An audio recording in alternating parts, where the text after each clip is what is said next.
quero convidá-los também a abrir a palavra de Deus, aqui em Oséias, capítulo 9, nós vamos ler apenas o versículo 10, Oséias, capítulo 9, versículo 10, eu quero trazer para vocês hoje e à noite também, nós vamos falar também a respeito de Oséias, e eu quero falar sobre um tema interessante em Oséias. Oséias é um profeta lindo, espero que vocês já tenham lido, ele realmente é um profeta incrível, a experiência dele é única, a maneira como Deus trabalhou através da vida dele para pregar uma mensagem profética foi realmente muito incrível.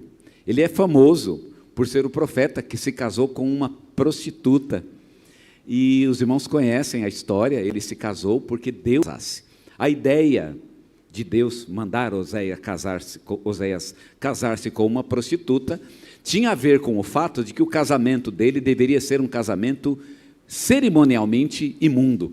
Ele seria, vamos dizer, um amaldiçoado, digamos assim. Como se o casamento dele, por não ser um casamento, ele era imundo. Imundo no sentido cerimonial. Não era aceito diante de Deus. E Deus mandou ele fazer isso. Foi Deus que deu a ele essa ordem.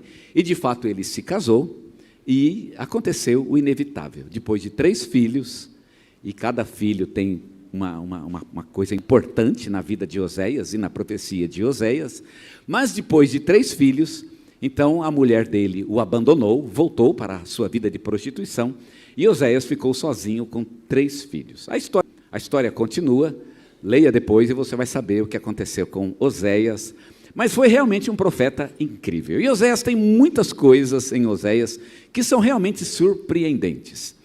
E há um detalhe que eu quero trazer hoje, tanto hoje pela manhã como à noite, num texto hoje e também num texto à noite, que fala sobre um detalhe importante de Oséias, que é a romantização do tempo que o povo viveu no deserto. Você sabe que o povo saiu do Egito, o povo de Israel, saiu do Egito e foi para a terra de Canaã e passou 40 anos no deserto. Todo mundo já sabe disso. E todo mundo sabe também que esse período foi um período ruim. Foi um período, digamos, que o povo de Israel gostaria de apagar da sua memória, porque foi um período ruim. Até hoje, quando a gente fala deserto, a gente, na Bíblia, a gente não está falando de coisa boa. Eu estou passando por um deserto. Isso não é bom. Tá certo? Eu já entendo rapidamente que o irmão está dizendo que as coisas estão ruins, que você está passando por uma dificuldade, uma aflição. E é muito comum a gente chamar a dificuldade, a aflição de deserto. Porque na Bíblia o deserto tem esse sentido. Tem o sentido de carência, de falta, de aflição, de tristeza. O povo de Israel pecou no deserto também.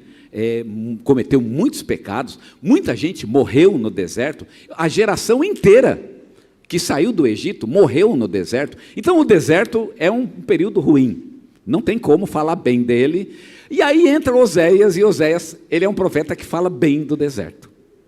O período do deserto, na cabeça de Oséias, ou na profecia de Oséias, ele foi um período bom. E é interessante isso, né? Foi um período, e Oséias vai tirar agora, ele vai tirar água de pedra, literalmente, que aliás foi o que aconteceu no deserto, né? Ele vai tirar água de pedra, quando ele vai mostrar então que o deserto teve o seu lado positivo. Não do ponto de vista humano. Do ponto de vista humano, realmente o deserto foi muito ruim. Mas do ponto de vista de Deus, você já se perguntou o que Deus acha do deserto? Bom, eu sei que para Israel foi ruim. Foi ruim porque Israel se afligiu, e foi ruim porque Israel pecou. E porque Israel morreu. Porque morreu literalmente todo mundo, só sobrou a geração que nasceu no deserto, porque do resto morreram todos, quase todos, sobraram 2, não é? Mas, do ponto de vista humano, foi ruim. Mas já se perguntou, o que Deus acha do deserto? Se você pudesse perguntar para Deus, Senhor, o deserto foi bom ou foi ruim? O que será que Deus diria? Oséias meio que entra nesse caminho. Eu quero mostrar o deserto, não do ponto de vista de Israel, mas do ponto de vista daquele que conduziu Israel. Eu quero mostrar o deserto do ponto de vista de Deus. E Oséias, em várias ocasiões, ele vai falar sobre esse lado bom do deserto. A visão de Deus do deserto. Eu acho isso importante, porque todos nós passamos por desertos. E a gente sempre acha que é uma coisa ruim. Eu jamais quero passar por um deserto. Você já pensou na ideia de como Deus vê o deserto? Eu quero dar uma nova perspectiva, usar para isso 2 textos. O primeiro deles eu quero falar agora de manhã, que é capítulo 9, versículo 10 de Oséias, no capítulo 11, verso 1 também, mas no capítulo 2 é o texto que nós vamos falar sobre à noite, a respeito do deserto. Mas quero mostrar o versículo 10. Diz assim Oséias 9, 10. Achei a Israel como uvas no deserto. Vi a vossos pais como as primícias da figueira nova. Mas eles foram para Baal-peor e se consagraram à vergonhosa idolatria e se tornaram abomináveis como aquilo que amaram. Vamos ler de novo? Achei a Israel como uvas no deserto. Vi a vossos pais como as primícias da figueira nova. Mas eles foram para Baal-peor e se consagraram à vergonhosa idolatria e se tornaram abomináveis como aquilo que amaram. Esse texto mostra um lado interessante aqui do deserto, né? De que Deus achou Israel como se fosse uva. Sabe que o deserto é um lugar ruim, é um lugar, né? Jamais uma uva ela iria brotar num deserto. O deserto, uma uva precisa de um clima um pouco mais frio, né? Eu sei disso porque eu morei na região de Jundiaí, e Jundiaí é uma região um pouco mais fria, é um clima um pouco mais ameno, porque é montanhoso e, por fim, nesses lugares as uvas são melhores. E o deserto não é um bom lugar para a uva. A uva também tem uma terra muito boa, uma terra muito fértil. A uva ela não brota em qualquer tipo de terra, ela tem que ser muito bem arada, tem que ser uma terra muito, muito bem cuidada, uma terra muito bem alimentada, para que possa dar boas uvas. E, no entanto, Deus olhou para Israel no deserto, e Ele viu como se fosse uma vinha. Eu olhei para o deserto e vi uma vinha. Já pensou se você estivesse num deserto? Imagina, você está lá morrendo de sede, naquela sequidão, naquele momento de dor, de aflição que é um deserto, animais perigosos por todos os lados, e no meio daquele deserto você encontra uma vinha. O que você faria? Eu acho que seria realmente uma coisa incrível. Você vê uma vinha, uma coisa impossível de acontecer de fato. Você encontrar uma vinha no deserto. Não seria uma coisa realmente incrível? É tudo que você queria. Uma vinha é um lugar aprazível. Aqueles que conhecem a vinha e que já entraram em uma vinha, sabem que a vinha é um lugar bonito, é um lugar aprazível. A vinha, quando as uvas elas crescem, né? O pé de uva cresce, ele fica um pouquinho maior do que uma pessoa normal, e elas fazem aquela cobertura. E como é gostoso andar embaixo daquela cobertura da vinha. Quem já teve essa experiência sabe que realmente é delicioso. E você anda por baixo daquela cobertura, protegido do sol, e as uvas ficam embaixo da cobertura, portanto, na sombra. E você vai caminhando e vendo aqueles frutos e provando de alguns deles. Não é realmente uma coisa... Isso jamais aconteceria no deserto. O deserto é um lugar feio. O deserto é um lugar de morte, é um lugar de sequidão, de tristeza. Os animais que vivem no deserto são peçonhentos. São animais extremamente agressivos para um ser humano. Mas, de repente, Deus diz, eu olhei para Israel e no deserto foi como olhar para uma vinha. Deus achou uma vinha no deserto. Este versículo falou muito no meu coração. Eu fiz a minha fichinha, coloquei no celular e durante muitos dias eu li este versículo. Achei Israel como uvas no deserto, naquele momento de dor, de aflição, de dificuldade, naquela hora de sede, de fome, naquela hora que você não tinha esperança de nada, que você realmente olhava e só via coisa feia, foi naquele momento que Deus olhou e disse, pois é, eu vi, e quando eu vi como se fosse uma vinha, é como se fosse um pé de uva. Nós vamos falar a respeito dessa visão de Deus um pouco mais à noite. Mas eu quero mostrar hoje, nessa mensagem, eu quero mostrar o que deu errado. Se Deus olhou para Israel no deserto, e Ele viu Israel como uma vinha, o que foi que deu errado? O texto diz o que é que deu errado. Ele fala, mas eles foram para Baal Peor. Esse foi o problema. Israel, para mim, no deserto era uma vinha. O defeito de Israel poderia ter dado certo. Poderia ter sido linda a experiência do deserto, mas Israel cometeu o erro de ir para Baal Peor. E aí fica uma pergunta, então, o que é Baal Peor? Eles foram para Baal Peor e aí a coisa desandou. O que é Baal Peor? A experiência de Baal Peor, ela aparece lá em Números, no capítulo 25, e ela fala então a respeito de uma experiência que aconteceu quando o povo estava no deserto. O povo estava peregrinando no deserto e passou uma temporada numa região chamada Sitim. Nessa região de Sitim, que ficava perto de Moabe, o povo, as moças lá de Sitim, elas começaram a namorar com os israelitas. Enquanto o povo estava lá, começou a ter um intercâmbio entre eles, e muitos israelitas então encontraram namoradas. E muitas moabitas ali da região de Sitim começaram a encontrar namorados entre os israelitas. E aí muita gente começou isso não foi um nem dois, foram muitos. E aí resolveram fazer uma festa. Vamos fazer, pega todo mundo que está namorando e vamos fazer uma festa, um churrasco, um sarau, uma balada, sei lá o que era aquilo, vamos fazer uma festa. E todo mundo que estava namorando, esse pessoal, as namoradas e os namorados, resolveram ir fazer uma festa. E foram exatamente numa região chamada Baal Peor. Bom, eu não sei o que é Baal, o que significa, mas começa com uma palavra bem ruim, Baal. E você sabe o que é Baal. Você pode não saber o que é Peor, mas você sabe o que é Baal. Baal é o nome do deus amonita. Eu falei moabita, né? Na verdade foram os amonitas.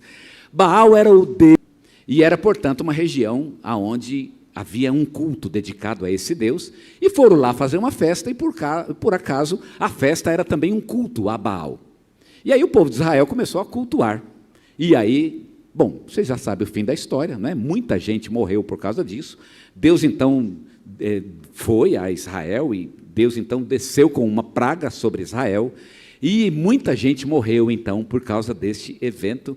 E Baal Peor então se tornou o deserto, e agora Baal Peor se torna, ao invés de ser uma bênção, era uma uva, mas se tornou uma maldição na vida deste povo.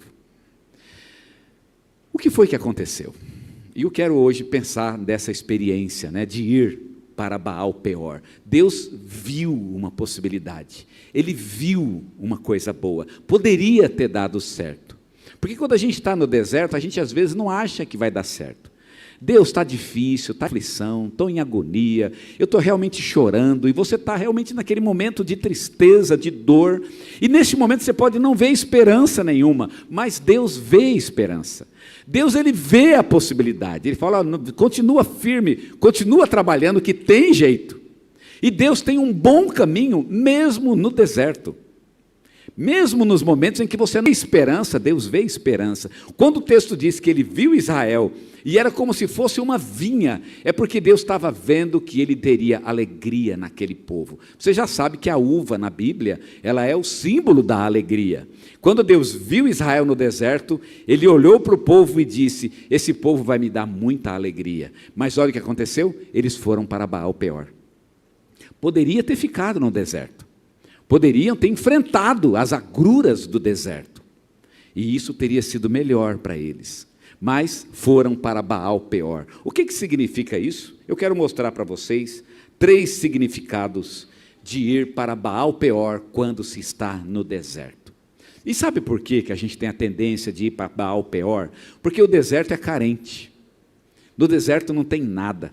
E não é qualquer um que convive com a carência. Carência de saúde, carência de dinheiro, carência de mantimento, carência de emprego, carência de Deus muitas vezes, porque você está numa secura espiritual e você clama, é como se Deus não respondesse, e todos nós passamos por essas experiências. Você está carente, falta algo em minha vida, e você não vê solução, e Deus está dizendo, olha, eu estou olhando você no deserto, e eu estou vendo como se fosse uma vinha. Deus, esse é o pior momento da minha vida. E Deus dizendo, pois é, para mim é como se fosse uma vinha, é o que me dá alegria. Eu vejo uma videira. O que é tristeza para você pode ser alegria para Deus. Estava vendo a sua própria alegria naquele momento. Porque é isso que significa uva. Deus estava vendo sua própria alegria. O que era tristeza para o povo, era alegria para Deus. Deus, como se tivesse, ele estava dizendo como se fosse assim: continuem firmes, não desistam, não desanimem, porque eu estou levando vocês para algo melhor. Continuem no caminho certo. Mas o povo errou o caminho e foi para um lugar chamado Baal Peor. O que significa ir para Baal Peor? Buscar auxílio e ajuda, buscar suprimento de uma coisa que não foi autorizada por Deus. Um caminho que é um caminho de oração. Eu não aguento mais a falta, não aguento mais a tristeza, não aguento mais a secura da minha vida, e eu começo a buscar no mundo os recursos que vão me satisfazer. O que significa isso? Primeira coisa, foram para Baal Peor, ou seja, começaram a andar no caminho errado. A vida, irmãos, ela é uma constante escolha de um caminho, e você tem que escolher o teu caminho. Qual é o teu caminho? Você tem que saber qual é o teu caminho, e você tem que orientar a tua vida no caminho certo. Qual é o caminho da minha vida? Em que caminho eu devo andar? Todo servo de Deus, ele tem uma direção, e ele sabe o que é o caminho de Deus e o que não é o caminho de Deus. Sabe quando você está dirigindo, ou você está num lugar que você sabe que você está errado? Eu estou errado, você está no caminho errado, e aí, não é? E muitas vezes nós demoramos para sacar essa verdade. Eu me lembro que eu estava com a Edneia, a gente estava na França, inclusive, foi um dia, aquilo foi bem marcante, se perder na França, de carro, os irmãos imaginam que é um problema gigantesco. Agora, se perder na cidade, tudo bem. Se perder no meio do mato, isso realmente é uma dificuldade muito grande, e foi exatamente o que aconteceu conosco. A gente estava num lugar muito, muito ermo, muito perdido, de pequenas vilas, e entramos numa região de floresta. Andar, e não chegava, mas já devia ter chegado à cidade. E a Edneia do meu lado, mas você está errado, lógico que não está errado. E quanto mais andava, mais o mato, né? Mato é mato em qualquer lugar. O mato da França é tão amedrontador quanto o mato aqui do Brasil, né? O fato é que eu vi aquele mato, e não era mais, já era estrada de terra, e a estrada começou a ficar esburacada, e não chegava a lugar nenhum. Bem, eu não sei. Eu quando olhei no mapa, naquele tempo ainda não tinha, né, esse recurso do Google Maps que a gente tem hoje. Quando eu olhei no mapa, não era para acontecer isso. O caminho era para ser um caminho, tudo bem, que fosse um caminho de terra, eu até esperava, mas era um caminho de fazendas, né? A gente estava na Alsácia, é uma região muito rica. O fato é que eu não sabia, eu nunca tinha estado lá, não sabia qual é o caminho certo, mas eu sei que eu estou no caminho errado. E quando eu parei o carro, virei para a Edneia e disse: Edneia, eu acho que a gente está errado. Ela, eu estou falando isso há meia hora, que a gente está no caminho errado, não é? Mas a mulher, muito sabiamente, ela tem medo de falar para o homem que ele está errado, principalmente quando ele está no volante. Uma mulher sábia, ela sempre vai tomar muito cuidado, né, de ficar criticando o homem no volante, não é? E a Edneia foi muito sábia nesse ponto, mas quando eu acordei, olha, eu acho que nós estamos errados. Ela disse: pois é, há meia hora eu já estou sabendo disso. Não é verdade? Irmão, você está no caminho errado, já não é de hoje que você sabe disso. Porque você sabe do caminho de Deus, você sabe qual é a vontade de Deus para a tua vida, e você sabe que essa não é a vontade de Deus. Quando você está no caminho errado, e aqui é o texto, foram para Baal Peor, foram pelo caminho errado. Quando você sabe que está no caminho errado, então as coisas realmente não podem dar certo. A Bíblia, ela é a luz para o nosso caminho, não é o que diz? Ela é lâmpada para os meus pés e é luz para o meu caminho. Eu tenho que iluminar o meu caminho sob a luz da palavra de Deus, para que ela me oriente e para que ela me ajude a andar no caminho certo. Quando eu ando no caminho errado, eu começo então a me desviar. Segunda coisa que Baal Peor significa idolatria. Consagração à idolatria. Olha o que diz o versículo: eles se foram para Baal Peor e se consagraram a uma vergonhosa idolatria. Eu acho interessante, o texto diz, eles se consagraram. Consagraram. Olha que eles não só foram lá para fazer, não, eles consagraram a vida para aquilo. Porque, fala a verdade, tem uma diferença de você cometer um pecado e você se arrepender do pecado. Espera aí, isso está errado. E você se arrepende, você se quebranta e você volta. Isso não está falando desse tipo de comportamento. Ele está falando de um comportamento que foi consagrado, ou seja, é isso mesmo que eu quero. Essa é a escolha que eu faço na minha vida. Quando eu me consagro para o pecado, eu faço do pecado meu estilo de vida. Foi isso que o povo fez. Eles disseram, olha, é isso que nós queremos para nós. Porque viram aquela festa toda, aquela abundância toda, devia ter muita comida, muita carne, devia ter muito churrasco, muito refrigerante, muita bebida. E eles olharam, mas é isso que eu estava procurando, é isso que eu quero. E é um problema quando nós que somos servos de Deus, começamos a comer os bocados deste mundo e começamos a dizer, é isso que eu queria para a minha vida. Meus irmãos, como é triste quando um servo de Deus, ele cai no pecado e ele tem a consciência de que era isso que ele queria a vida inteira, era isso que eu queria. É pior, é por isso que o filho, na parábola de Jesus, o que foi, ele é melhor do que o que ficou. Porque o que ficou não se achava.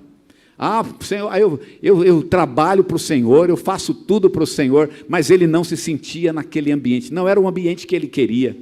Mas o que foi, não. Ele pode ter até pecado, mas ele chegou à conclusão de que não é aquilo que ele quer. Eu quero outra coisa para mim. Eu quero algo diferente. Eu quero o melhor. Eu quero Deus em minha vida. É o que eu quero. A minha escolha é essa.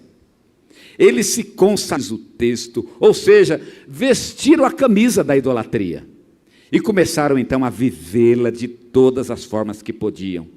Esse conceito de consagração é interessante, porque você consagra, você santifica um objeto ou uma pessoa para que ele sirva só para isso, só para aquilo. Ou seja, quando eu entrei no pecado, eu vi, é isso mesmo que eu quero, e é como se eu ungisse a minha vida com o óleo do pecado, porque é disso que eu quero fazer agora a minha vida.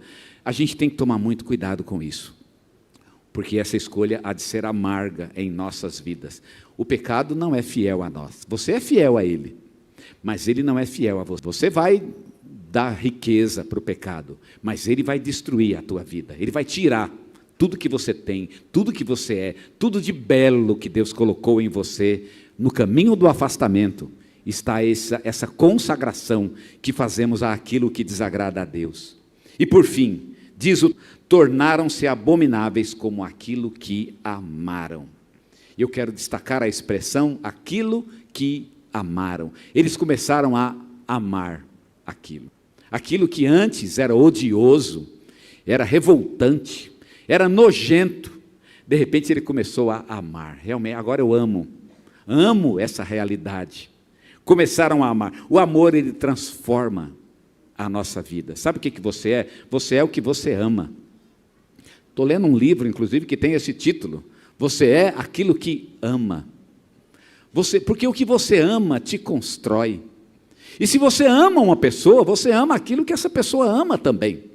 O amor é o que nos faz ser aquilo que somos, nos faz ser cristãos, porque amamos a Cristo, nos faz ser de Deus, porque amamos a Deus, nós realmente tomamos a forma daquilo que nós amamos. Então, se eu amo aquilo que é correto, aquilo que é bom, se eu amo as coisas de Deus, elas vão moldar a minha vida, nós nos tornamos aquilo que nós amamos. Quem ama o bem, se torna bom, quem ama o mal, se torna mal. Então, o que eu devo fazer? Eu devo amar a Deus acima de todas as coisas. O meu amor precisa ser por Ele. Uma das coisas que muitos cristãos precisam fazer diante de Deus é: Deus, eu não amo o Senhor. Eu preciso amar ao Senhor, me coloca amor em meu coração. Sabe o que o amor faz por nós? O amor faz a gente sentir falta de Deus, sentir falta das coisas de Deus, daquilo que é de Deus em nossa vida, em nosso mundo. O amor coloca a gente numa conexão com Deus, e faz a gente ser ligado por afeto com Deus, como Ele é ligado por afeto a nós. E aí você sente falta dEle. Eu não poderia viver longe de Deus, a Deus. Não significa que você nunca vai fazer algo que o desagrada. Eu faço coisas que desagradam as pessoas que eu amo, mas é fato que eu amo essas pessoas. Eu as quero perto de mim. A gente às vezes fica displicente com aqueles a quem... Mas quer ver o amor ser testado? É quando aquele que eu estou sendo displicente, aquele que eu estou tratando mal, de repente reage. Olha, não estou gostando do que você está fazendo. Continua assim, vai para o sofá. Vai sair de casa. Opa, peraí, não, sofá não. Sair de casa não, aí não. E por que a gente pensa assim? Porque a gente quer proximidade. Não, essa pessoa eu amo, eu quero estar com ela. Eu percebo que o meu comportamento ameaça a relação, eu sou obrigado a parar. Porque quando você não ama, você não para, você continua, você vai até o fim, né? Você vai liberar todo o seu potencial de maldade, de veneno, tudo que você tem dentro de si contra essa pessoa, vai ser jogado neste momento. Mas quando você ama, você se vê obrigado a parar. Peraí, não, então, já que é assim, vamos conversar, não é assim, não é? Aquele que ama, não, eu quero continuar. Irmão, você tem que ir ao Senhor com esse espírito. Deus, eu quero continuar contigo. Foram para Baal Peor, consagraram e acabaram amando a idolatria. Virou uma relação de amor. O amor em Oséias é muito importante, porque Oséias viveu uma relação de amor frustrada. Eu acabei de contar para vocês a história dele, de que se casou com uma prostituta e ele amou essa mulher. Ela tinha um passado muito complicado, é bem verdade, mas ele a amou. E aí ela o abandonou. E Oséias vai dizer, ela me abandonou porque ela amou outras pessoas. Foi buscar outras coisas. Assim como Israel foi buscar outras coisas, ao invés de amar, de buscar a Deus. O que você ama? Qual é o objeto do seu amor? Eu quero desafiar você, nessa manhã, a se perguntar, qual é o objeto do seu amor?